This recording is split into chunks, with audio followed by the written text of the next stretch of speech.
সিরাজগঞ্জে তুলা ফসলের আবাদ বৃদ্ধির লক্ষ্যে প্রান্তিক ও ক্ষুদ্র কৃষকদের মাঝে বিনামূল্যে কৃষি উপকরণ বিতরণ করা হয়েছে। আজ সকালে সদর উপজেলা পরিষদ মিলনায়তনে 2024-25 অর্থ বছরের কৃষি প্রণোদনার আওতায় কৃষি উপকরণগুলো বিতরণ করা হয়। তুলা উন্নয়ন বোর্ড, বগুড়া জোন ও সিরাজগঞ্জ সদর উপজেলা প্রশাসন আয়োজিত অনুষ্ঠানে প্রধান অতিথি হিসেবে উপস্থিত ছিলেন সিরাজগঞ্জের জেলা প্রশাসক মোহাম্মদ নজরুল ইসলাম। প্রধান অতিথির বক্তব্যে তিনি বলেন, বৈচিত্র্যময় কৃষির জন্য বিখ্যাত সিরাজগঞ্জ, এই জেলায় তুলা জাতীয় ফসল আবাদ বৃদ্ধি করতে হবে।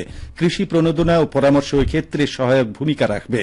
সদর উপজেলা নির্বাহী কর্মকর্তা মনোয়ার হোসেনের সভাপতিত্বে অনুষ্ঠানে আরও উপস্থিত ছিলেন কৃষি সম্প্রসারণ অধিদপ্তর সিরাজগঞ্জের উপপরিচালক আ.জ.ম আহসান শহীদ সরকার।